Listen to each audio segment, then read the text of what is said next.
Donc, tu veux vraiment que je te dise la vérité? La vérité, ton père chérissait ta mère. Mais ta mère haïssait ton père.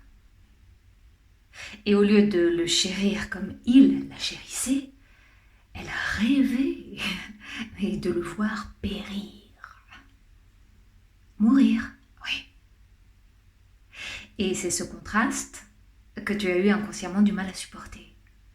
Tu vois, cet inévitable lien de parenté entre le projet manifeste de ton père et le rejet caché de ta mère.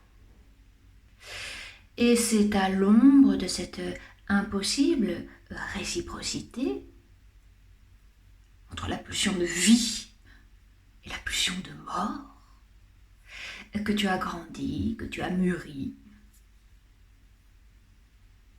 Mais pourquoi?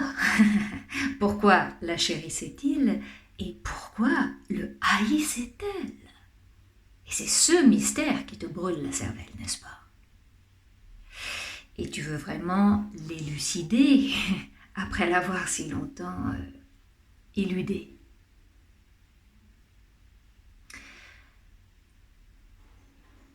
En 2 mots, même si ça risque de te faire mal.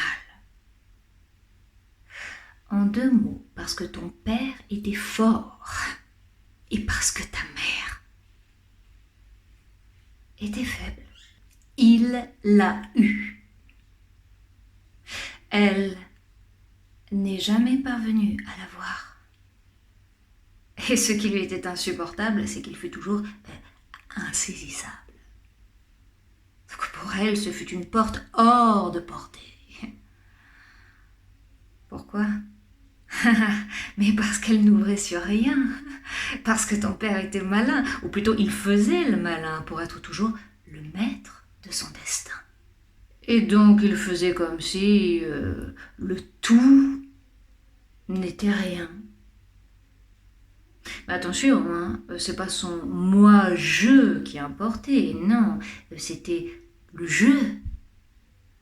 Le jeu, le substantif du verbe jouer, et sous sa forme pronominale, se jouer de la terre, le ciel,